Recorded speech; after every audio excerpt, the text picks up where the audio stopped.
Hello my dear students, welcome to my channel. ವಿದ್ಯಾರ್ಥಿಗಳೇ, ಇಂದಿನ ಈ ಒಂದು ವಿಡಿಯೋ ಲೆಸನ್ನಲ್ಲಿ ನಾವು 10ನೇ ತರಗತಿ ಗಣಿತ ವಿಷಯದ 2 ಚರಾಕ್ಷರಗಳಿರುವ ರೇಖಾತ್ಮಕ ಸಮೀಕರಣಗಳ ಜೋಡಿಗಳು, ಅಧ್ಯಾಯ 3, 2 ಚರಾಕ್ಷರಗಳಿರುವ ರೇಖಾತ್ಮಕ ಸಮೀಕರಣಗಳ ಜೋಡಿಗಳು, ಈ ಒಂದು ಅಧ್ಯಾಯದ ಬಗ್ಗೆ ನಾವು ಈ ಒಂದು ವಿಡಿಯೋದಲ್ಲಿ ನೋಡೋಣ. ವಿದ್ಯಾರ್ಥಿಗಳು, ಈ ಒಂದು ಅಧ್ಯಾಯದಿಂದ ಬರುವಂಥ ಮುಖ್ಯ ಕಲಿಕಾಂಶಗಳೇನು ಅಂದರೆ ಯಾವ ಪಾಯಿಂಟ್ಸ್, ಮೇನ್ ಪಾಯಿಂಟ್ಸ್ ನಿಮಗೇನು ಗೊತ್ತಿರಬೇಕು, ಹಾಗೆ ಮತ್ತು ಅಭ್ಯಾಸದ 3.2ರ 3.1ರ ಪ್ರಶ್ನೋತ್ತರಗಳನ್ನು ಈ ಒಂದು ವಿಡಿಯೋದಲ್ಲಿ ನೋಡೋಣ. ಓಕೆ ವಿದ್ಯಾರ್ಥಿಗಳು, ಹಾಗಾದರೆ ಬನ್ನಿ ನೋಡೋಣ. ಮೊದಲನೇದಾಗಿ ನಿಮಗೇನು ಗೊತ್ತಿರಬೇಕು ಇಲ್ಲಿ ಅಂದರೆ 2 ಚರಾಕ್ಷರಗಳಿರುವ ರೇಖಾತ್ಮಕ ಸಮೀಕರಣ ಜೋಡಿಗಳಲ್ಲಿ ಏನು ಜೋಡಿ ಅಂದರೆ ಏನು ಅನ್ನುವಂಥದ್ದನ್ನು ನೀವಲ್ಲಿ ಗೊತ್ತು ಮಾಡ್ಕೋಬೇಕು.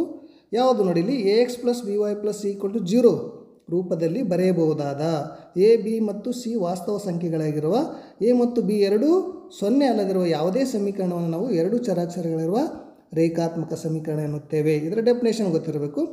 ಎಕ್ಸಾಂಪಲ್ ಗೊತ್ತಿದೆ ಯಾವ ರೀತಿಯಲ್ಲಿ 2x + 3y = 5 ಅಂತಿದೆ, 9x - 2y + 8 = 0. ಅಂದರೆ ax + by + c = 0 ರೂಪದಲ್ಲಿ ನಾವು ಬರೀತಿದ್ದೀವಿ ಅಂದರೆ ಅದು ನಾವು 2 ಚರಾಕ್ಷರಗಳ ರೇಖಾತ್ಮಕ ಸಮೀಕರಣ ಅಂತ ಹೇಳ್ತೀವಿ. ಇದು ಡೆಫಿನೇಷನ್ ಗೊತ್ತಿರಬೇಕು.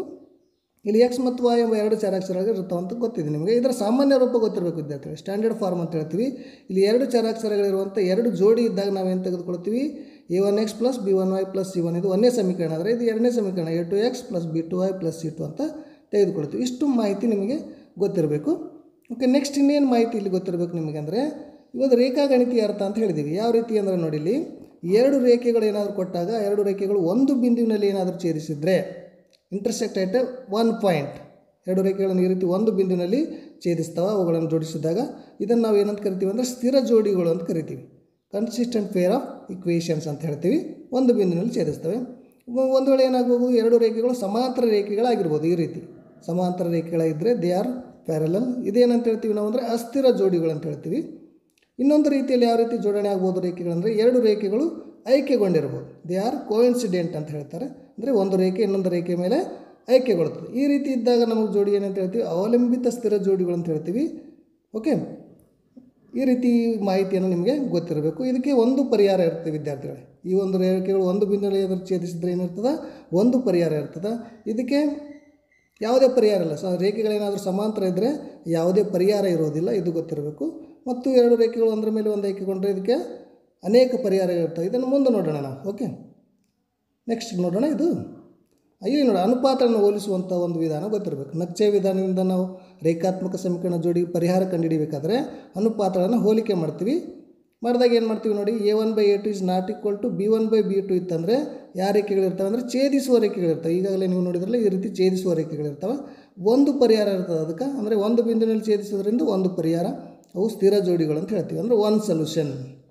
ಈಗ ಇನ್ನೊಂದು ರೀತಿ ಅನುಪಾತ ಯಾವ ರೀತಿ ಇರ್ಬೋದು, a1/a2 = b1/b2 = c1/c2. ಅಂದರೆ 3 ಅನುಪಾತಗಳು ಸಮನಾಗಿದ್ದರೆ ರೇಖೆಗಳು ಯಾವ ರೀತಿ ಇರ್ತವೆ ಅಂದರೆ ಐಕ್ಯಗೊಳ್ಳುವ ರೇಖೆ ಇರ್ತವೆ. ಒಂದು ರೇಖೆ ಇನ್ನೊಂದು ರೇಖೆಯ ಮೇಲೆ ಈ ರೀತಿ ಐಕ್ಯಗೊಂಡಿರ್ತದೆ. ಅದನ್ನು ನಾವು ಪರಿಹಾರ ಎಷ್ಟಿರ್ತವೆ, ಅಪರಿಮಿತ ಸಂಖ್ಯೆ ಪರಿಹಾರವನ್ನು ಹೊಂದಿರ್ತವೆ.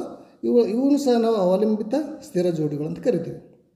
ನೆಕ್ಸ್ಟ್ ನೋಡಿದ್ರೆ ಇನ್ನೊಂದು a1/a2 = b1/b2 ≠ c1/c2 ಆಗಿತ್ತಂದರೆ ಸಮಾಂತರ ರೇಖೆಗಳಾಗಿರ್ತವೆ. 2 ಸಮಾಂತರ ರೇಖೆಗಳಾಗಿರ್ತವೆ. ಇದಕ್ಕೆ ಯಾವುದೇ ಪರಿಹಾರ ಇಲ್ಲ ಅಂತ ಹೇಳ್ತೀವಿ. ಇವು ಅಸ್ಥಿರ ಜೋಡಿಗಳು ಅಂತ ಹೇಳ್ತೀವಿ. ಇದಕ್ಕೆ ಯಾವುದೇ ಸೊಲ್ಯೂಷನ್ ಇಲ್ಲ, ನೋ ಸೊಲ್ಯೂಷನ್ ಅಂತ ಹೇಳ್ತೀವಿ ವಿದ್ಯಾರ್ಥಿ. ಈ ಒಂದು ಟೇಬಲನ್ನು ನೀವು ಕರೆಕ್ಟಾಗಿ ನೆನಪಿಟ್ಕೊಳ್ರಿ. ಇದನ್ನು ನೀವೇನು ಮಾಡಬೇಕು, ಬೈಹಾಟ್ ಮಾಡ್ಕೋಬೇಕು. ಇದರಿಂದನೇ ನಾವು ನಕ್ಷೆ ವಿಧಾನದಿಂದ ಸಮೀಕರಣಗಳೇ ಪರಿಹಾರ ಕಂಡುಹಿಡಿಯೋದಕ್ಕೆ ಸುಲಭ ಆಗುತ್ತೆ ವಿದ್ಯಾರ್ಥಿಗಳು. ಓಕೆ, ಈಗ ನೆಕ್ಸ್ಟ್ ನೋಡೋಣ. ನೆಕ್ಸ್ಟ್ ಏನಿರಬೇಕು, ಮತ್ತೆ ಇಲ್ಲಿ ರೇಖಾತ್ಮಕ ಸಮೀಕರಣ ಬಿಡಿಸುವಂಥ ಬೀಜಗಣಿತೀಯ ವಿಧಾನಗಳಿದ್ದಾವೆ. ಯಾವ್ಯಾವ ಅಂದರೆ ಆದೇಶ ವಿಧಾನ ಒಂದೇದು, ಇನ್ನೊಂದು ವರ್ಜಿಸುವ ವಿಧಾನ ಅಂತೇಳಿ. ಈ 2 ವಿಧಾನದ ಸಹ ಲೆಕ್ಕಗಳನ್ನು ಬಿಡಿಸೋದನ್ನು ನಾವು ಮುಂದಿನ ಒಂದು ತರಗತಿಗಳಲ್ಲಿ ನೋಡೋಣ. ಓಕೆ, ಇವಾಗ ನಾವು ಅಭ್ಯಾಸದ ಪ್ರಶ್ನೋತ್ತರಗಳು ಬಿಡಿಸೋಣ. ಓಕೆ ವಿದ್ಯಾರ್ಥಿಗಳು, ಹಾಗಾದರೆ ಬನ್ನಿ ನೋಡೋಣ. ಇಲ್ಲಿ ಮೇನ್ 1ನೇ ಕ್ವಶನಲ್ಲಿ ಏನಿದೆ ನೋಡಿ, ಕೆಳಗೆ ನೀಡಿರುವ ಸಮಸ್ಯೆಗಳಿಗೆ ರೇಖಾತ್ಮಕ ಸಮೀಕರಣಗಳ ಜೋಡಿಗಳನ್ನು ರಚಿಸಿರಿ ಮತ್ತು ನಕ್ಷಾಕ್ರಮದಿಂದ ಅವುಗಳಿಗೆ ಪರಿಹಾರಗಳನ್ನು ಕಂಡುಹಿಡಿಯಿರಿ ಅಂತ ಹೇಳಿದ್ದಾರೆ. ಓಕೆ, ಇದು ಮೇನ್ ಕ್ವಶನಲ್ಲಿ ಇನ್ನೂ 2 ಕ್ವಶನ್ಗಳು ಕೊಟ್ಟಿದ್ದಾರೆ. ಈ 2 ಕ್ವಶನ್ಗಳಿಗೆ ನಾವು ಆನ್ಸರನ್ನು ಬಿಡಿಸೋಣ. ಓಕೆ, ಬನ್ನಿ ನೋಡೋಣ ಹಾಗಾದರೆ ಹೇಗೆ, ಯಾವ ರೀತಿ. 1ನೇ ಕ್ವಶನ್ ಏನಿದೆ ನೋಡಿ, 10ನೇ ತರಗತಿ 10 ವಿದ್ಯಾರ್ಥಿಗಳು ಗಣಿತ ರಸ ಪ್ರಶ್ನೆಯಲ್ಲಿ ಭಾಗವಹಿಸಿದರು. ಹುಡುಗರ ಸಂಖ್ಯೆಗಿಂತ ಹುಡುಗಿಯರ ಸಂಖ್ಯೆ 4 ಹೆಚ್ಚಾಗಿದ್ದರೆ ರಸಪ್ರಶ್ನೆಯಲ್ಲಿ ಭಾಗವಹಿಸಿದ ಹುಡುಗರ ಮತ್ತು ಹುಡುಗಿಯರ ಸಂಖ್ಯೆಗಳನ್ನು ಕಂಡುಹಿಡಿಯಿರಿ ಅಂತ ಹೇಳಿದ್ದಾರೆ. ಅಂದರೆ 10ನೇ ತರಗತಿ ಇದೆ, ಅದರಲ್ಲಿ ಎಷ್ಟು ವಿದ್ಯಾರ್ಥಿಗಳಿದ್ದಾರೆ, ಒಟ್ಟು 10 ವಿದ್ಯಾರ್ಥಿಗಳಿದ್ದಾರೆ. ಗಣಿತ ರಸಪ್ರಶ್ನೆಯಲ್ಲಿ ಭಾಗವಹಿಸಿದರೆ ಹುಡುಗರು ಮತ್ತು ಹುಡುಗಿಯರ ಸಂಖ್ಯೆನ ನಾವು ಇಲ್ಲಿ ಕಂಡುಹಿಡಿಯಬೇಕಾಗಿದೆ ವಿದ್ಯಾರ್ಥಿಗಳು. ಕಂಡುಹಿಡಿಬೇಕಾಗಿದೆ ಯಾವುದು ಹುಡುಗರು ಮತ್ತು ಹುಡುಗಿಯರ ಸಂಖ್ಯೆ ನಮ್ಗೆ ಗೊತ್ತಿಲ್ಲ ಆದರೆ ಟೋಟಲ್ ವಿದ್ಯಾರ್ಥಿಗಳು ಗೊತ್ತಿದ್ದಾರೆ. ಹಾಗಾಗಿ ಏನು ಮಾಡೋಣ, ಪರಿಹಾರದಲ್ಲಿ ಬರೆದಿದ್ದೀನಿ ಈಗಾಗಲೇ ನಾನು ಆಲ್ರೆಡಿ. ಹುಡುಗಿಯರ ಸಂಖ್ಯೆ ಏನಂತ ತಿಳ್ಕೊಂಡಿದ್ದೀವಿ ನಾವು ಎಕ್ಸ್ ಆಗಿರಲಿ ಅಂತ ಹೇಳಿದ್ದೀನಿ, ಹುಡುಗರ ಸಂಖ್ಯೆ ಏನಾಗಿರಲಿ ವಾಯ್ ಆಗಿರಲಿ ಅಂತ ಹೇಳಿದ್ದೀವಿ. ಓಕೆ, ನಮಗೆ ಗೊತ್ತಿಲ್ಲದನ್ನು ನಾವು ಎಕ್ಸ್ ಅಥವಾ ವಾಯ್ ಅಂತ ಕನ್ಸಿಡರ್ ಮಾಡ್ತೀವಿ. ಈಗ ಎರಡು ಒಟ್ಟು ವಿದ್ಯಾರ್ಥಿಗಳ ಸಂಖ್ಯೆ ಎಷ್ಟಿದೆ ಅನ್ನೋ 10 ಇದೆ. ಅಂದರೆ ಏನು, ಹುಡುಗರು ಮತ್ತು ಹುಡುಗಿಯರು ಎರಡು ಸಂಖ್ಯೆಯನ್ನು ಕೂಡಿದಾಗ ಏನಾಗಬೇಕು, ನಮಗೆ 10 ಆಗಬೇಕು. ಹಾಗಾಗಿ ಎಕ್ಸ್ ಪ್ಲಸ್ ವಾಯ್ = 10 ಅಂತ ಬರ್ಕೊಂಡಿದ್ದೀನಿ. ಇದು ಸಮೀಕರಣ 1 ಅಂತ ಬರೆದಿದ್ದೀವಿ. ಓಕೆ, ಇನ್ನೊಂದು ಏನಿದೆ ಇಲ್ಲಿ ಕಂಡೀಷನ್, ಹುಡುಗರ ಸಂಖ್ಯೆಗಿಂತ ಹುಡುಗಿಯರ ಸಂಖ್ಯೆ 4 ಹೆಚ್ಚಾಗಿದ್ದರೆ ಅಂತೇಳಿ. ಹುಡುಗರ ಸಂಖ್ಯೆಗಿಂತನೂ ಏನು, ಹುಡುಗಿಯರ ಸಂಖ್ಯೆ ಹೆಚ್ಚಾಗಿದೆ. ಹಾಗಾಗಿ ಎಕ್ಸ್ = ಏನು ಬರ್ತೀವಿ, ವಾಯ್ + 4. ಹುಡುಗಿಯರ ಇದು ಯಾವುದು, ಎಕ್ಸ್ ಹುಡುಗಿಯರ ಸಂಖ್ಯೆ. ಹುಡುಗಿಯರ ಸಂಖ್ಯೆ ಅದಕ್ಕೆ ಹೆಚ್ಚಾಗಿದೆ ಅಂದರೆ ಹುಡುಗರ ಸಂಖ್ಯೆಗಿಂತ 4 ಹೆಚ್ಚಾಗಿದೆಯಲ್ಲ, ಹಾಗಾಗಿ ಎಕ್ಸ್ = ವಾಯ್ + 4 ಅಂತ ಬರ್ಕೊಂಡಿದ್ದೀವಿ. ಇದು ಸಮೀಕರಣ 2 ಅಂತ ಹೇಳಿದ್ದೀವಿ ವಿದ್ಯಾರ್ಥಿಗಳು. ಈ ರೀತಿ ಸಮೀಕರಣ ರಚನೆ ಮಾಡ್ಕೋಬೇಕು. ರಚನೆ ಮಾಡಿಕೊಂಡು ಎಕ್ಸ್ ಮತ್ತು ವಾಯ್ನ ಬೆಲೆಯನ್ನು ಕಂಡುಹಿಡಿದು ನಾವೇನು ಮಾಡಬೇಕು, ನಕ್ಷಾಕ್ರಮದಿಂದ ಇವುಗಳನ್ನು ಬಿಡಿಸಬೇಕು. ಓಕೆ, ಗ್ರಾಫ್ ಹಾಕೋದು ನಿಮ್ಗೆ ಗೊತ್ತಿದೆಯಲ್ಲ. ಓಕೆ, ಬನ್ನಿ ಯಾವ ರೀತಿ ಅಂತ ನೋಡೋಣ. ಅಲ್ಲಿ ಈಗ ಒಂದೇ ಸಮೀಕರಣ ತೆಗೆದುಕೊಂಡಿದ್ದೀನಿ, ಎಕ್ಸ್ ಪ್ಲಸ್ ವಾಯ್ = 10 ಇದು ಸಮೀಕರಣ 1 ಇದೆಯಲ್ಲ. ಇದನ್ನು ಏನು ಮಾಡಿದ್ದೀನಿ ನಾನು, ವಾಯ್ಗೆ ಸಮ ಮಾಡ್ಕೊಂಡಿದ್ದೀನಿ. ಅಂದರೆ ವಾಯ್ = ಏನಾಗ್ತದೆ 10, ಈ ಪ್ಲಸ್ ಎಕ್ಸನ್ನು ಬಲಭಾಗದಲ್ಲಿ ಬಂದರೆ ಏನಾಗ್ತದೆ ನೋಡಿ, ಮೈನಸ್ ಎಕ್ಸ್ ಆಗ್ತದೆ. ಅಂದರೆ ಸಮೀಕರಣ ಏನಾಯಿತು, ವಾಯ್ = 10 - ಎಕ್ಸ್ ಆಯಿತು. ಈ ಸಮೀಕರಣದಿಂದ ನಾವು ಎಕ್ಸ್ ಮತ್ತು ವಾಯ್ನ ಬೆಲೆಗಳನ್ನು ಕಂಡುಹಿಡಿಯೋಣ ವಿದ್ಯಾರ್ಥಿಗಳು. ಏನು ಇಲ್ಲಿ ನೋಡಿ, ಎಕ್ಸ್ ಬೆಲೆಗಳು ಹಾಕಿ ನಾನು ಟೇಬಲನ್ನು ಬರೆದಿದ್ದೀನಿ. ನೀವು ಇದೇ ವ್ಯಾಲ್ಯೂಗಳು ಹಾಕಬೇಕಂತಿಲ್ಲ, ಬೇರೆ ಯಾವುದಾದ್ರೂ ವ್ಯಾಲ್ಯೂಗಳನ್ನು ಹಾಕಿ ನೀವು ಎಕ್ಸ್ ಮತ್ತು ವಾಯ್ನ ಬೆಲೆಯನ್ನು ಕಂಡುಹಿಡಿಬೋದು.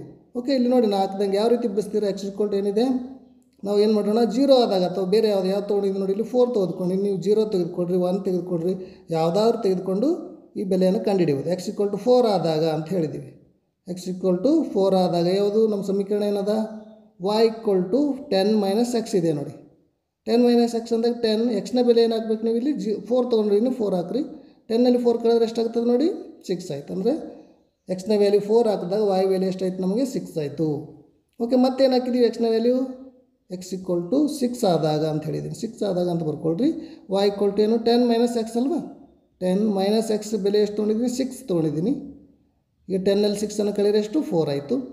ಇನ್ನೊಂದು ವ್ಯಾಲ್ಯೂ ತೆಗೆದುಕೊಂಡಿನಿ, 7 ತೆಗೆದುಕೊಂಡಿದ್ದೀನಿ ನಾನು. ಎಕ್ಸ್ = 7 ಆದಾಗ ಈಗ ವಾಯ್ = ಏನಾಗ್ತದೆ ನೋಡಿ, 10 - 7 ಮಾಡ್ತಾರೆ, ಎಷ್ಟಾಗ್ತದೆ, 3 ಆಗುತ್ತೆ. ಓಕೆ ವಿದ್ಯಾರ್ಥಿಗಳು, ಇದು ಕರೆಕ್ಟ್ ಆಯಿತು. ನೀವು ಬೇರೆ ವ್ಯಾಲ್ಯೂಗಳನ್ನು ತೊಗೋಬೋದು, ಕನಿಷ್ಠ 2 ವ್ಯಾಲ್ಯೂಗಳನ್ನು ತೆಗೆದುಕೊಳ್ರಿ. ಇದಕ್ಕಿಂತ ಹೆಚ್ಚು ನೀವು ಪ್ರಾಕ್ಟೀಸ್ಗೋಸ್ಕರ ಹೆಚ್ಚು ವ್ಯಾಲ್ಯೂಗಳನ್ನು ಸಹ ನೀವು ತೆಗೆದುಕೊಂಡು ಮಾಡ್ಬೋದು. ಒಂದು ವೇಳೆ ನೀವು ಎಕ್ಸ್ = ನೆಗೆಟಿವ್ ವ್ಯಾಲ್ಯೂ ಅಂದರೆ -2 ಏನಾದರೂ ತೆಗೆದುಕೊಂಡ್ರೆ ಆದಾಗ ಅಂತ ಬರ್ಕೊಂಡ್ರೆ ವಾಯ್ ಬೆಲೆ ಏನಾಗ್ಬೋದು ನೋಡಿ, 10 - ಎಕ್ಸ್ನ ಬೆಲೆ ಏನು ತೆಗೆದುಕೊಂಡಿವಿ ನಾವು ಇಲ್ಲಿ, -2 ತೆಗೆದುಕೊಂಡಿದ್ದೀವಿ. ಅಂದರೆ ಮೈನಸ್ ಇರೋದ್ರಿಂದ -2 ಬ್ರ್ಯಾಕೆಟ್ನಲ್ಲಿ ಬರೀರಿ. 10 ಇದು -2 ಮಲ್ಟಿಪ್ಲೈ ಮಾಡಬೇಕು, -2 ಪ್ಲಸ್ ಆಯಿತು, 2 ಆಯಿತು, = 12 ಆಗ್ತದೆ. ಓಕೆ, ಇಲ್ಲಿ -2 ಏನಾದರೂ ತೆಗೆದುಕೊಂಡ್ರೆ ನಮಗೇನಾಯಿತು, ಇನ್ನೊಂದು ಬೆಲೆ 12 ಅಂತ ಬರ್ಕೊಳ್ಳಿ. ಕನಿಷ್ಠ 2 ವ್ಯಾಲ್ಯೂಗಳನ್ನು ನೀವು ಕಂಡುಹಿಡಿಬೇಕು ವಿದ್ಯಾರ್ಥಿಗಳು. ಒಂದು ಸರಳ ರೇಖೆ ಬೇಕಾದರೆ 2 ಪಾಯಿಂಟ್ಗಳು ಬೇಕಾಗ್ತವೆ. ಇದು 1ನೇ ಸಮೀಕರಣಕ್ಕೆ ನಾವು ಕಂಡುಹಿಡಿದೀವಿ ಅಲ್ವಾ. ಈಗ ಇನ್ನೊಂದು 2ನೇ ಸಮೀಕರಣಕ್ಕೂ ಇದೇ ರೀತಿ ನೀವೇನು ಮಾಡಬೇಕು, ಬೆಲೆಗಳನ್ನು ಎಕ್ಸ್ ಮತ್ತು ವಾಯ್ನ ಬೆಲೆಗಳನ್ನು ಕಂಡುಹಿಡಿಬೇಕು. ನೋಡೋಣ. ಈಗ 2ನೇ ಸಮೀಕರಣ ಏನಿದೆ, ಎಕ್ಸ್ = ವಾಯ್ + 4 ಇದೆಯಲ್ಲ, ಅದನ್ನು ಏನು ಮಾಡೋಣ, ವಾಯ್ ಸಮ ಮಾಡಿಕೊಂಡ್ರೆ ಏನಾಗ್ತದೆ, ಈ 4ಅನ್ನು ಬಲವಾಗುತ್ತಂದರೆ -4 ಆಗ್ತದೆ. ವಾಯ್ = x - 4 ಆಯಿತು. ಇಲ್ಲಿ ನಾನು ಬೆಲೆಗಳು ಹಾಕಿದ್ದೀನಿ, 4, 5, 7 ತೆಗೆದುಕೊಂಡಿದ್ದೀನಿ. ನೀವು ಯಾವ ಬೆಲೆ ಆದರೂ ತೆಗೆದುಕೊಳ್ಬೋದು. ಈಗ ಯಾವ ತಗೋ, ಎಕ್ಸ್ = 4 ಅಂತ ಮೊದಲು ಯಾವ ರೀತಿ ಲೆಕ್ಕ ಬಿಡಿಸಿದ್ದೀವಲ್ಲ ಅದೇ ರೀತಿ ಇದನ್ನು ಬಿಡಿಸ್ಬೇಕು ನೀವು. ವಾಯ್ ಎಕ್ಸ್ = 4 ಆದಾಗ ವಾಯ್ ಎಷ್ಟಾಗ್ತದೆ ನೋಡಿರಿ, x - 4 ಇದೆ. ಓಕೆ, ಇಲ್ಲಿ ಎಕ್ಸ್ನ ವ್ಯಾಲ್ಯೂ ನಾವು 4 ತೆಗೆದುಕೊಂಡಿವಿ. 4 - 4 ಅಂದರೆ ಏನಾಯ್ತು ಹೇಳಿ, 0 ಆಯಿತು. 4 ಹಾಕಿದಾಗ ಏನಾಯಿತು, 0 ಆಯಿತು. ಓಕೆ, ಈಗ ಎಕ್ಸ್ = ನೀವೇನಾದರೂ 5 ತೆಗೆದುಕೊಂಡ್ರೆ 5 ಆದಾಗ ವಾಯ್ ಏನಾಗುತ್ತೆ ನೋಡಿರಿ, 5 - 4 = 1 ಆಯಿತು. 1 ಬಂತ. ಓಕೆ, ಈಗ ಎಕ್ಸ್ = ಯಾವ್ದು ತೆಗೆದುಕೊಂಡಿವಿ, 7 ತೆಗೆದುಕೊಂಡಿದ್ದೀನಿ. ವಾಯ್ = 7 - 3 = ಏನಾಗ್ತದೆ, 7 - 4 ಇದು. 7 - 4 = ಏನಾಯಿತು, 3 ಆಯ್ತದೆ. ಓಕೆ ವಿದ್ಯಾರ್ಥಿಗಳು, ಈ ರೀತಿ ನಾವೇನು ಮಾಡ್ಬೋದು, ಇಲ್ಲಿ ಕಂಡುಹಿಡಿಬೋದು. ನೀವು ಬೇರೆ ವ್ಯಾಲ್ಯೂವನ್ನು ಹಾಕ್ಕೊಂಡು ಇದರ ಬೆಲೆಯನ್ನು ಕಂಡುಹಿಡಿಬೋದಾಗುತ್ತೆ. ಲಾಸ್ಟ್ ವೀಡಿಯೋದಲ್ಲಿ ನೋಡಿದ್ದೀವಲ್ಲ ಆ ರೀತಿ. ಓಕೆ, ಈಗ 2 ಟೇಬಲ್ಗಳನ್ನು ಹಾಕ್ಕೊಳ್ಳೋಣ ನಾವು. 2 ಸಮೀಕರಣದ ಬೆಲೆಗಳನ್ನು ಕಂಡುಹಿಡಿದಾದಮೇಲೆ ಈ ರೀತಿ 2 ಟೇಬಲ್ಗಳನ್ನು ಬರ್ಕೊಳ್ರಿ. ಇದು 1ನೇ ಸಮೀಕರಣದ ಎಕ್ಸ್ + ವೈ = 10, ಇದು x - y = 4 ಅಂತ ಬರ್ಕೊಂಡು 2 ಟೇಬಲನ್ನು ಬರ್ಕೊಳ್ಳೋಣ. ಈಗ ಗ್ರಾಫ್ ಹಾಳೆಯಲ್ಲಿ ಈ ಬಿಂದುಗಳನ್ನು ನಾವು ಈಗ ಏನು ಮಾಡಬೇಕು, ಗುರುತಿಸಬೇಕಾಗ್ತದೆ. ಓಕೆ, ಯಾವ ರೀತಿ ಈ ಗ್ರಾಫ್ ಹಾಳೆಯಲ್ಲಿ ಗುರುತಿಸ್ತೀರ ನಿಮ್ಗೆ ಗೊತ್ತಿದೆ ತಾನೆ. ಎಕ್ಸ್ನ ಏನು ವ್ಯಾಲ್ಯೂ ಇದೆಯಲ್ಲ ಇವು x ಅಕ್ಷದಲ್ಲಿ ನೋಡಬೇಕು, ವಾಯ್ನ ವ್ಯಾಲ್ಯೂ ಏನದಲ್ಲ ಇವು y ಅಕ್ಷದಲ್ಲಿ ನೋಡಬೇಕು. ಈಗ ನೋಡೋಣ. ಈಗ x ಅಕ್ಷದಲ್ಲಿ 4 ಇದ್ದಾಗ y ಅಕ್ಷದಲ್ಲಿ ಎಷ್ಟಿರಬೇಕು, 6 ಇರಬೇಕು ನಮಗೆ. x ಅಕ್ಷದ ಅಂದಾಗ ಇದು ನೋಡ್ತೀರಾ 4 ಇದೆ, y ಅಕ್ಷದಾಗ ಎಷ್ಟಿರಬೇಕು ನೋಡಿ 6 ಅಂದಾಗ ಮೇಲ್ಭಾಗದಲ್ಲಿ ಹೋಗ್ತೀರಾ, ಈ ಬಿಂದುವನ್ನು ಇಲ್ಲಿ ಗುರುತಿಸ್ತೀವಿ. ಓಕೆ, x4 ಮೇಲೆ ಹೋಗಿ ನೀವು y ಅಕ್ಷದಲ್ಲಿ ಆರನ್ನು ಗುರುತಿಸ್ಬೇಕು. ಈಗ ಎಕ್ಸ್ ಅಕ್ಷದಲ್ಲಿ 6 ಇದ್ದಾಗ ವೈ ಅಕ್ಷದಲ್ಲಿ ಎಷ್ಟಿರಬೇಕು? 4 ಇರಬೇಕು. ಎಕ್ಸ್ ಅಕ್ಷದಲ್ಲಿ 6 ಎಲ್ಲಿದೆ ನೋಡಿ, ಇಲ್ಲಿದೆ 4 ಇಲ್ಲಿದೆ. ವೈ ಅಕ್ಷದಲ್ಲಿ ಇದ್ರ ಮೇಲ್ಗಡೆನೇ ಹೋಗಿ ಇಲ್ಲಿ 4 ಇಲ್ಲನ್ನು ಗುರುತಿಸ್ತೀರಿ, ಬಿಂದುವನ್ನು ಗುರುತಿಸ್ಬೇಕು. ಈಗ ಎಕ್ಸ್ ಅಕ್ಷದಲ್ಲಿ 7 ಇದ್ದಾಗ ವಾಯಲ್ಲಿ 3 ಇರಬೇಕು. 7 ಎಲ್ಲಿದೆ? ಇಲ್ಲಿದೆ. ವಾಯದಲ್ಲಿ ಎಷ್ಟು ನೋಡಬೇಕು? 3 ನೋಡಬೇಕು. ಈ ರೀತಿ ಬಿಂದುಗಳನ್ನು ಗುರುತಿಸ್ಕೋಬೇಕು. ಮೊದಲಿಗೆ ಗುರುತಿಸಿದಾದ್ಮೇಲೆ ಏನು ಮಾಡಿ ವಿದ್ಯಾರ್ಥಿಗಳೇ, ನೀವು ಸ್ಕೇಲಿನ ಸಹಾಯದಿಂದ ಈ 3 ಬಿಂದುಗಳನ್ನು ಏನು ಮಾಡಬೇಕು? ಸೇರಿಸ್ಬೇಕು ನಾವು ಅಂತ ನೋಡಿ. ಇಲ್ಲಿ 3 ಬಿಂದುಗಳಿಂದ ಸೇರಿಸಬೇಕಾಗಿದೆ. ಈ ಸರಳ ರೇಖೆಯನ್ನು ಸ್ಕೇಲಿನ ಸಹಾಯದಿಂದ ಈ ರೀತಿ ಸರಳ ರೇಖೆಯನ್ನು ಎಳಿಬೇಕು ನೀವು. ಓಕೆ, ಇದು ಒಂದು ಸರಳ ರೇಖೆ ಆಯಿತು. ಒಂದು ಬಿಂದುವಿನಿಂದ ನಾವು ಸರಳ ರೇಖೆಯನ್ನು ಎಳೆದಿದ್ದೀವಿ. ಈಗ ಇನ್ನೊಂದು ಸಹ ನೀವೇನು ಮಾಡ್ಬೋದು? ಬಿಂದುವನ್ನು ಗುರುತಿಸ್ಬೋದು. ಇಲ್ಲಿ ಯಾವ ರೀತಿ ನೋಡ್ತೀರಾ? ಇಲ್ಲಿ ಈಗ ಎಕ್ಸ್ ಅಕ್ಷದಲ್ಲಿ ಏನಿದೆ? 4 ಇದ್ದಾಗ ವೈ ಅಕ್ಷದಲ್ಲಿ ಏನಿರಬೇಕು? 0 ಇರಬೇಕು. ಎಕ್ಸ್ ಅಕ್ಷದಲ್ಲಿ 4 ಆಗಿದ್ದಾಗ ವೈ ಅಕ್ಷದಲ್ಲಿ ಏನಾಗ್ತದೆ? 0 ಆಗುತ್ತೆ. ಅಂದರೆ 4 ಮತ್ತು 0 ಎರಡು ಒಂದೇ ಬಿಂದುವಿನಲ್ಲಿ ಇರ್ತವೆ. ಹಾಗಾಗಿ ಇಲ್ಲಿ ಬಿಂದುವನ್ನು ಗುರುತಿಸ್ಕೊಳ್ರಿ. ಈಗ ಎಕ್ಸ್ ಅಕ್ಷದಲ್ಲಿ 5 ಇದ್ದಾಗ ವೈ ಅಕ್ಷದಲ್ಲಿ 1 ಇರಬೇಕು. 5 ಇದ್ದಾಗ ಎಷ್ಟು? 1 ಇರುತ್ತೆ. 5 ಎಲ್ಲಿದೆ? ಇಲ್ಲಿದೆ ನೋಡಿ. 5 ಇದ್ದಾಗ ಎಷ್ಟು? 1 ಅಂತ ಇಲ್ಲಿ ಬಿಂದುವನ್ನು ಗುರುತಿಸ್ಕೊಳ್ಳೋಣ. ಈಗ 7 ಇದ್ದಾಗ ಎಷ್ಟು? ಎಕ್ಸ್ ಅಕ್ಷದಲ್ಲಿ 7 ಅಂದರೆ ವೈ ಅಕ್ಷದಲ್ಲಿ 3. ಎಕ್ಸ್ ಅಕ್ಷದಲ್ಲಿ 7 ಆದರೆ ವೈ ಅಕ್ಷದಲ್ಲಿ 3 ಇಲ್ಲೇ ಬರ್ತವೆ ಎರಡು. ಅಂದರೆ ಇದು ಮತ್ತು ಈ ಬಿಂದುಗಳನ್ನು ನಾವೇನು ಮಾಡೋಣ? ಈಗ ಸೇರಿಸೋಣ. ಒಂದು ಸ್ಕೇಲನ್ನು ತೆಗೆದುಕೊಳ್ಳ್ರಿ, ಸರಳ ರೇಖೆಯನ್ನು ಎಳಿಬೇಕು ವಿದ್ಯಾರ್ಥಿಗಳಿಗೆ ಈ ರೀತಿ. ಓಕೆ, ಈ ರೀತಿ ಸರಳ ರೇಖೆಯನ್ನು ಎಳಿಬೇಕಾಗ್ತವೆ. ಅಕ್ಷಗಳು ಒಂದು ಬಿಂದುವಿನಲ್ಲಿ ಸಂಧಿಸಿದಾವೆ. ಯಾರು? ಎಲ್ಲಿ ನೋಡಿ? ಎಕ್ಸ್ ಅಕ್ಷದಲ್ಲಿ. ವೈ ಅಕ್ಷದಲ್ಲಿ ಎಲ್ಲಾಗಿದೆ? 3ರಲ್ಲಿ ಆಗಿದೆ. ಎಕ್ಸ್ ಅಕ್ಷದಲ್ಲಿ ಏನಾಗಿದೆ ನೋಡಿ? 7ರಲ್ಲಿ. ಎಕ್ಸ್ ಎಷ್ಟು ಹೇಳ್ತೀರಾ? ಎಕ್ಸ್ = 7 ಆ್ಯಂಡ್ ವೈ = ಎಷ್ಟಾಗ್ತದೆ ನೋಡಿ? 3 ಅಂತ ಬರೀತೀರಿ. ಅಂದರೆ ಏನಿಲ್ಲಿ ಹುಡುಗಿಯರ ಸಂಖ್ಯೆ ಎಷ್ಟು? 7 ಆದರೆ ಹುಡುಗರ ಸಂಖ್ಯೆ ಏನಾಗಿರ್ತದೆ? 4 ಆಗಿರ್ತದೆ. 7 ಇದು 4 ಆಗಿರ್ತದೆ ವಿದ್ಯಾರ್ಥಿ. ಇಲ್ಲಿ ಅಳತೆಯನ್ನು ಬರೀಬೇಕು ನೀವು. ಸ್ಕೇಲನ್ನು ಬರೆದುಕೊಂಡು ಈ ರೀತಿ ಇದನ್ನು ಬಿಡಿಸ್ಬೇಕಾಗ್ತದೆ. ಓಕೆ ವಿದ್ಯಾರ್ಥಿಗಳು, ಈ ರೀತಿ ಬಿಡಿಸ್ತಿರ್ತಾನೆ. ಭಾಳ ಸುಲಭವಾಗಿದೆ. ಇದನ್ನು ಪ್ರಾಕ್ಟೀಸ್ ಮಾಡಿರಿ. ಈಗ ನೆಕ್ಸ್ಟ್ ಇನ್ನೊಂದು ಪ್ರಾಬ್ಲಮ್ ಇದೆ ನೋಡೋಣ. 7ನೇದು, 5 ಪೆನ್ಸಿಲ್ ಮತ್ತು 7 ಪೆನ್ನುಗಳ ಒಟ್ಟು ಬೆಲೆ ₹50. ಹಾಗೆ 7 ಪೆನ್ಸಿಲ್ ಮತ್ತು 5 ಪೆನ್ನುಗಳ ಒಟ್ಟು ಬೆಲೆ 46. ಪ್ರತಿಯೊಂದು ಪೆನ್ಸಿಲಿನ ಹಾಗೂ ಪೆನ್ನಿನ ಬೆಲೆಗಳನ್ನು ಕಂಡುಹಿಡಿಯಿರಿ ಅಂತ ಹೇಳ್ತಾನೆ. ಓಕೆ, ಇದು ಈಗ ಬರ್ಕೊಳ್ಳೋಣ. ಇಲ್ಲಿ ಯಾವ್ದು ಕಂಡುಹಿಡಿಬೇಕಾಗಿದೆ ಇದನ್ನು ಬರೆಯೋಣ. ಪೆನ್ಸಿಲಿನ ಬೆಲೆ X ರೂಪಾಯಿ ಆಗಿರಲಿ, ಒಂದು ಪೆನ್ನಿನ ಬೆಲೆ Y ರೂಪಾಯಿ ಆಗಿರಲಿ ಅಂತ ಬರ್ಕೊಳ್ಳೋಣ. ಈಗ ಏನು ಹೇಳಿದ್ದಾರೆ ನೋಡಿ? 5 ಪೆನ್ಸಿಲ್ ಮತ್ತು 7 ಪೆನ್ನುಗಳ ಒಟ್ಟು ಬೆಲೆ 50. 5 ಪೆನ್ಸಿಲ್ ಅಂದರೆ 5X ಬರಿತೀನಿ. 7 ಪೆನ್ನುಗಳನ್ನು 7Y ಬರೆದು 2 ಪೆನ್ನು ಮತ್ತು ಪೆನ್ಸಿಲ್ ಒಟ್ಟು ಬೆಲೆ ಎಷ್ಟದ? 50 ಅದ. ಹೌದಾ? ಈ ಸಮೀಕರಣ 1 ಅಂತ ಬರೆಯೋಣ. ಈಗ ಮತ್ತೇನಿದೆ? ಇನ್ನೊಂದು ಕಂಡೀಷನ್ ಇದೆ. 7 ಪೆನ್ಸಿಲ್ ಹಾಗೂ 5 ಪೆನ್ನುಗಳು. 7 ಪೆನ್ಸಿಲ್ ಅಂದರೆ 7X ಪ್ಲಸ್ 5 ಪೆನ್ ಅಂದಾಗ 5Y. ಎರಡು ಬೆಲೆ ಎಷ್ಟು? 46. 7X plus 5Y = 46. ಇದು ಸಮೀಕರಣ 2 ಅಂತ ಹೇಳೋಣ. ಓಕೆ ವಿದ್ಯಾರ್ಥಿಗಳು, ಈಗ ನೋಡೋಣ. 2 ಸಮೀಕರಣಗಳನ್ನು ನಾವು ರಚನೆ ಮಾಡಿದ್ದೀವಿ. ಈ ಸಮೀಕರಣಗಳನ್ನು ನಾವು ಏನು ಮಾಡಬೇಕು? ಈಗ ನಕ್ಷೆ ಕ್ರಮದಿಂದ ಬಿಡಿಸಬೇಕಾಗಿದೆಯಲ್ಲ. ಹಾಗಾಗಿ ಮತ್ತೆ ಅದನ್ನು ವಾಯ್ಗೆ ಸಮ ಮಾಡ್ಕೊಳ್ಳೋಣ. ಅವನ್ನೇ ಸಮೀಕರಣ ತೆಗೆದುಕೊಂಡಿದ್ದೀನಿ. 5X plus 7 = 15. ಇದು 7Y = ಏನಾಗ್ತದೆ? 50 ಪ್ಲಸ್ 5X ಈ ಕಡೆ ಬಂದರೆ ಮೈನಸ್ 5X ಆಗ್ತದೆ. ಈ Y = ಏನಾಯಿತು? 50 - 5X/7 ಆಯಿತು. ಇದು ಸಮೀಕರಣ ವಾಯ್ಗೆ ಸಮ ಮಾಡಿಕೊಂಡಾಗ. ಓಕೆ, ಈಗ ನಾವು ಏನು ಮಾಡೋಣ? ಎಕ್ಸ್ ಮತ್ತು ವಾಯ್ನ ಬೆಲೆಗಳನ್ನು ಕಂಡುಹಿಡಿಯೋಣ. ಕಂಡುಹಿಡಿದ್ರೆ ಏನಾಗ್ತದೆ ನೋಡಿ? ಇಲ್ಲಿ ಬೆಲೆ ಆಲ್ರೆಡಿ ಬರೆದಿದ್ದೀನಿ ನಾನು. 3, 10, -4 ಅಂತ ತೆಗೆದುಕೊಂಡು Y = ಏನು ಮಾಡಿದ್ದೀವಿ? ಇಲ್ಲಿ 50 - 5X/7 ಅಂತ ಸಮೀಕರಣ ಸಮ ಮಾಡಿದ್ದೀವಲ್ಲ. ಈಗ ಏನು ಮಾಡ್ತೀರಿ? X = 3 ಆದಾಗ ಬೆಲೆಗಳನ್ನು ತೆಗೆದುಕೊಂಡು ಮಾಡಬೇಕು ತಾನೇ ಇದು. Y = ಏನಾಗ್ತದೆ ನೋಡಿರಿ? 50 - 5 ಇಂಟು ಎಷ್ಟು ತೆಗೆದುಕೊಂಡಿವಿ? 3 ತೆಗೆದುಕೊಂಡಿವಿ. /7 ಮಾಡಬೇಕು ಇಲ್ಲಿ. ಓಕೆ, ಏನಾಗ್ತದೆ ನೋಡಿರಿ? 50 -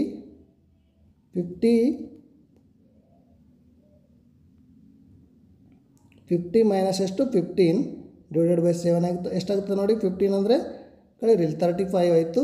/7 ಅಂದರೆ 7 ಡಿವೈಡ್ ಮಾಡಿದ್ರೆ 7 ಅಂದರೆ 7 5 35 ಆಗುತ್ತೆ. ಅಂದರೆ ಎಕ್ಸ್ನ ವ್ಯಾಲ್ಯೂ 3 ಆದಾಗ Y ವ್ಯಾಲ್ಯೂ ಎಷ್ಟಾಗ್ತದೆ? 5 ಆಗುತ್ತೆ. ಓಕೆ, ಈ ರೀತಿ ಬಿಡಿಸಿರ್ತಾನೆ ನೀವು. ಈಗಾಗಲೇ ಲಾಸ್ಟ್ ಲೆಕ್ಕದಲ್ಲಿ ಬಿಡಿಸಿದ್ದೀವಿ ನೋಡಿ. ಈಗ X = 10 ಆದಾಗ ಅಂತ Y = ಏನು ಮಾಡ್ತೀರಾ? 50 - 5 ಇಂಟು ಎಕ್ಸ್ನ ವ್ಯಾಲ್ಯೂ 10 ಹಾಕ್ಬೇಕು ನೀವು ಇಲ್ಲಿ. /7 ಮಾಡಿ. ಇಲ್ಲೇನಾಯಿತು? 50 - 5 ಇಂಟು 10 ಏನಾಗ್ತದೆ? 15 ಆಯ್ತದೆ /7. 50 - 50 ಮಾಡಿದ್ರೆ ಏನಾಯ್ತು? 0 ಆಯ್ತಾನೆ. 0/7 ಅಂದರೆ 0 ಆಯಿತು. 10 ಹಾಕಿದಾಗ 0 ಆಗ್ತದೆ. ಈಗ -4 ಹಾಕಿ ನೀವು ಬಿಡಿಸಿದ್ರೆ ಏನು ಬರ್ತದೆ? ನಮಗೆ 10 ವ್ಯಾಲ್ಯೂ ಬರ್ತದೆ. ಇದೇ ರೀತಿ ಇದನ್ನು ಲೆಕ್ಕವನ್ನು ಬಿಡಿಸ್ಬೇಕು ನೀವು. ಬಿಡಿಸ್ತೀರಾ? ನೆಕ್ಸ್ಟ್ ಏನು ಮಾಡ್ಬೋದು? ಇನ್ನೊಂದು ಸಮೀಕರಣ ಇದೆ ನೋಡಿ. 2ನೇ ಸಮೀಕರಣ ಏನಿದೆ? 7X ಪ್ಲಸ್ 5Y = 46 ಇದೆಲ್ಲ. ಇದನ್ನು ನಾವು ವಾಯ್ಗೆ ಸಮ ಮಾಡಿದ್ರೆ ಏನಾಗ್ತದೆ ನೋಡಿ? 5Y = 46 - 7X ಆಗ್ತದೆ. ಈ Y = ಏನಾಗ್ತದೆ? ಗುಣಿಲಿದ್ದು ಬಾಗಿಲಿದ್ರೆ /5 ಆಗ್ತದೆ. ಇದು ಸೇಮ್ ಅದೇ ಥರ X ಮತ್ತು Y ಬೆಲೆಗಳನ್ನು ಆದೇಶ ಮಾಡಿ ನಾವು ಇಲ್ಲಿ ಕಂಡುಹಿಡಿಬೋದು. ಯಾವ ರೀತಿ ಅಂತ ಹೇಳೋಣ. ಒಂದು ಲೆಕ್ಕ ಹೇಳ. ಈಗ X = 3 ಆದಾಗ ಅಂತ ತೆಗೆದುಕೊಳ್ತೀರಿ ನೀವು. X = 3 ಆದಾಗ ಅಂತಂದಾಗ Y = ಏನು ತೆಗೆದುಕೊಂಡಿವಿ? ಇಲ್ಲಿ Y = 46 minus 7x divided by 5 ಅಂತ ಮಾಡಿದ್ದೀವಿ. ಓಕೆ, ಇಲ್ಲಿ 46 ಬರೀರಿ. -7 ಇಂಟು ಯಾವ ಎಕ್ಸ್ನ ಬೆಲೆ ಎಷ್ಟು ತೆಗೆದುಕೊಂಡಿದ್ದೀವಿ? 3 ತೆಗೆದುಕೊಂಡಿದ್ದೀವಿ. ಡಿವೈಡೆಡ್ ಬೈ 5 ಮಾಡ್ತೀರಾ. 46 ಮೈನಸ್ 21 ಆಗ್ತದೆ. 7 3 21, 5 ಆಗ್ತದೆ. ಈಗ 46ರಲ್ಲಿ 21 ಕಳೆದ್ರೆ ಎಷ್ಟಾಯ್ತು ನೋಡಿ. 6ರಲ್ಲಿ 1 ಕಳಿತಾರೆ 5, 4ರಲ್ಲಿ 2 ಕಳೆದ್ರೆ 2, 5 5 5 ಒಂದಲೇ 5, 5 5 25 ಅಂದರೆ y ಬೆಲೆ ಎಷ್ಟಾಗ್ತದೆ? 5 ಆಯಿತು. ಅಂದರೆ x3 ಹಾಕಿದಾಗ y ಬೆಲೆ ಏನಾಯಿತು? 5 ಆಗ್ತದೆ. ಈ ರೀತಿ ಈ ಬೆಲೆಗಳನ್ನು ಕಂಡುಹಿಡ್ತಿರ್ತಾನೆ. -2 ಹಾಕಿ ಬೇರೆ ಯಾವ ಬೆಲೆ ಆದರೂ ನೀವು ಹಾಕ್ಕೊಳ್ಬೋದು. ಯಾವ ಬೆಲೆ ಆದರೂ ಹಾಕ್ಕೊಂಡು ಈ 5ರಿಂದ ಸಂಪೂರ್ಣವಾಗಿ ಭಾಗ ಹೋಗಬೇಕು ಅಂಥ ಬೆಲೆಗಳನ್ನು ನೀವು ತೆಗೆದುಕೊಳ್ಬೋದು. ಪಾಯಿಂಟ್ನಲ್ಲಿ ಬಂದರೂ ಸಹ ತೊಗೋಬೋದು. ನೀವು ಪಾಯಿಂಟ್ನಲ್ಲೂ ಸಹ ಲೆಕ್ಕ ಮಾಡಲಿಕ್ಕೆ ಬರ್ತದೆ. ಅಂಥ ವ್ಯಾಲ್ಯೂಗಳನ್ನು ತೆಗೆದುಕೊಂಡು ಇದನ್ನು ಬಿಡಿಸ್ರಿ. ನೆಕ್ಸ್ಟು ಏನು ಮಾಡಬೇಕೀಗ? ಓಕೆ, ಎರಡು ಟೇಬಲ್ಗಳನ್ನು ಹಾಕ್ಕೊಳ್ಳೋಣ. ಟೇಬಲ್ ಹಾಕಿ ಏನು ಮಾಡಿ ಮತ್ತು ಗ್ರಾಫ್ ಹಾಳೆಯಲ್ಲಿ ಅದನ್ನು ಗುರುತಿಸ್ಬೇಕು. ಎಕ್ಸ್ನ ವ್ಯಾಲ್ಯೂ 3 ಇದ್ದಾಗ y ಎಷ್ಟಿರಬೇಕು? 5 ಇರಬೇಕು. ಎಕ್ಸ್ನ ವ್ಯಾಲ್ಯೂ ಎಷ್ಟಿದೆ ನೋಡಿ? 3 ಇದೆ. y ವ್ಯಾಲ್ಯೂ ಎಷ್ಟಿರಬೇಕು? 5 ಅಂದಾಗ ಎಷ್ಟು? ಈ 3 ಅಕ್ಷದ ಮೇಲೆ ಹೋಗ್ರಿ. ಇಲ್ಲಿ y 5 ಇದೆ, ಇಲ್ಲನ್ನು ಗುರುತಿಸೋಣ. ಈಗ 10 ಇದ್ದಾಗ ಎಷ್ಟು? 0. x 10 ಇದ್ದಾಗ ಇಲ್ಲಿ 10 ಇದ್ದಾಗ 0 ಎರಡು ಏನಾಗಿರ್ತವೆ? ಒಂದೇ ಬಿಂದುವನ್ನು ಇರ್ತವೆ. x 10 ಮತ್ತು ಈಗ -4 ಇದ್ದಾಗ ಎಕ್ಸ್ನ ಅಕ್ಷದಲ್ಲಿ -4 ಇದ್ದಾಗ y ಅಕ್ಷದಲ್ಲಿ 10 ಇರಬೇಕು. ಎಕ್ಸ್ ಅಕ್ಷದ -4 ಅಂದರೆ ಈ ಕಡೆ ನೋಡಿ. -4 ಇದ್ದಾಗ 10 ಎಲ್ಲಿ ಬರ್ತದೆ? ಮೇಲ್ಭಾಗದಲ್ಲಿ ಇಲ್ಲಿ. ಓಕೆ, ಈ 3 ಬಿಂದುಗಳನ್ನು ನಾವೇನು ಮಾಡಬೇಕು? ಈಗ ಸ್ಕೇಲಿನ ಸಹಾಯದಿಂದ ಸೇರಿಸಬೇಕಾಗ್ತದೆ ವಿದ್ಯಾರ್ಥಿಗಳು. ನೋಡಿ, ಸ್ಕೇಲಿನ ಸಹಾಯದಿಂದ ಏನು ಮಾಡೋಣ? ಈ 3 ಬಿಂದುಗಳನ್ನು ಸೇರಿಸೋಣ ಅಂತ ಈ ರೀತಿ. ಓಕೆ, ಈಗ ಇನ್ನೊಂದು ಯಾವುದು? ಇನ್ನೊಂದು ಟೇಬಲ್ ಇದೆಯಲ್ಲ, ಈ ಟೇಬಲ್ನ ಬಿಂದುಗಳನ್ನು ಸಹ ನೀವು ಈ ರೀತಿ ಗುರುತಿಸಬೇಕು. ಈಗ 3 ಇದ್ದಾಗ 5, ಎಕ್ಸ್ ಅಕ್ಷದಲ್ಲಿ 3 ಇದ್ದಾಗ y ಅಕ್ಷದಲ್ಲಿ 5 ಅಂದರೆ ಇಲ್ಲೇ ಬರುತ್ತೆ ಈ ಬಿಂದು. -2 ಇದ್ದಾಗ 12 ಇರಬೇಕು. -2 ಅಂದರೆ ಎಕ್ಸ್ ಅಕ್ಷದಲ್ಲಿ -2 ಆದಾಗ y ಅಕ್ಷದಲ್ಲಿ ಎಷ್ಟು ಇರಬೇಕು? 12 ಅಂದರೆ ಮೇಲ್ಭಾಗದಲ್ಲಿ ಇದೆ ನೋಡಿ, ಇಲ್ಲಿ ಬರ್ತದೆ. ಈಗ 8 ಇದ್ದಾಗ -2, ಎಕ್ಸ್ ಅಕ್ಷದಲ್ಲಿ 8 ಆದಾಗ ಎಷ್ಟು? -2 ಇದೆ. -2 ಅಂದರೆ ಕೆಳಭಾಗದಲ್ಲಿ ಬರ್ತದೆ. ಅಂದರೆ ಈ ಬಿಂದು ಮತ್ತು ಇಲ್ಲಿ 12 ಇದೆಯಲ್ಲ, 12ರಲ್ಲಿರುವಂಥ ಈ ಬಿಂದುವನ್ನು ನೀವು ಏನು ಮಾಡಬೇಕು? ಸೇರಿಸಬೇಕು. ಸ್ಕೇಲ್ನ ಸಹಾಯದಿಂದ ಏನು ಮಾಡಿ ಈ 3 ಬಿಂದುಗಳು ಆದೋಗೋ ರೀತಿಯಲ್ಲಿ ಒಂದು ಸರಳ ರೇಖೆಯನ್ನು ಎಳೆಯಬೇಕು. ಓಕೆ ವಿದ್ಯಾರ್ಥಿಗಳು, ಇಷ್ಟು ಮಾಡಬೇಕು ನೋಡಿ. ಇಷ್ಟು ಆದಾಗ ನಾವು ಯಾವ ಬಿಂದಿನಲ್ಲಿ ಇದು ಸಂಧಿಸಿದೆ ನೋಡ್ತೀರಾ? ಯಾವ ಬಿಂದುವಿನಲ್ಲಿ ಟಚ್ ಆಗಿದೆ? ಅದು y ಅಕ್ಷವನ್ನು 5ರಲ್ಲಿ ಟಚ್ ಆಗಿದೆ. ಎಕ್ಸ್ ಅಕ್ಷವನ್ನು ಇಲ್ಲಾಗಿದೆ 3ನೇ ಒಂದು ಇದರಲ್ಲಿ ಟಚ್ ಆಗಿದೆ. ಹಾಗಾಗಿ ಎಕ್ಸ್ನ ವ್ಯಾಲ್ಯೂ ಎಷ್ಟು ಬರೀಕೋತಾರೆ? x = 3 ಆ್ಯಂಡ್ y = ಎಷ್ಟಾಗುತ್ತದೆ ನೋಡಿ? 5. ಓಕೆ, ಈ ರೀತಿ ಬರೀ ಒಂದು ಪೆನ್ಸಿಲ್ನ ಬೆಲೆಯನ್ನು x = 3 ಅಂದಾಗ ಒಂದು ಪೆನ್ಸಿಲ್ನ ಬೆಲೆ 3, ಪೆನ್ನಿನ ಬೆಲೆ ಏನಾಗ್ತದೆ? 5 ಆಗುತ್ತೆ ಅಂತ ಬರೀಬೇಕು ವಿದ್ಯಾರ್ಥಿ. ಈ ರೀತಿ ನೀವು ಇದನ್ನು ಗ್ರಾಫನ್ನು ಹಾಕಬೇಕಾಗ್ತದೆ. ಈ ಗ್ರಾಫನ್ನು ಬಿಡಿಸೋದು ಹೇಗಂತ ಗೊತ್ತಾಯ್ತಲ್ಲ ನಿಮಗೆ. ನೆಕ್ಸ್ಟ್ ಪ್ರಶ್ನೆಗಳನ್ನು ನೋಡೋಣ ನಾವು. ಅಭ್ಯಾಸ 3.2ರಲ್ಲಿ 2ರ ಮೇನ್ ಕ್ವಶನಲ್ಲಿರುವಂಥ ಕೆಲವು ಪ್ರಶ್ನೆಗಳಿದ್ದಾವೆ. ಇವು ಅನುಪಾತಗಳನ್ನು ಹೋಲಿಕೆ ಮಾಡಿ ಬಿಡಿಸೋದಿದೆ ವಿದ್ಯಾರ್ಥಿಗಳೇ. ಈ ಒಂದು ಪ್ರಶ್ನೆಗಳನ್ನು ನಾವು ನೆಕ್ಸ್ಟ್ ವಿಡಿಯೋದಲ್ಲಿ ನೋಡೋಣ ಅಂತ ಹೇಳ್ತಾ, ವಿದ್ಯಾರ್ಥಿಗಳು ಇಲ್ಲಿವರೆಗೂ ವಿಡಿಯೋವನ್ನು ವೀಕ್ಷಿಸಿದ್ರಿ. ತಮಗೆಲ್ಲ ಆತ್ಮೀಯವಾದ ಧನ್ಯವಾದಗಳು.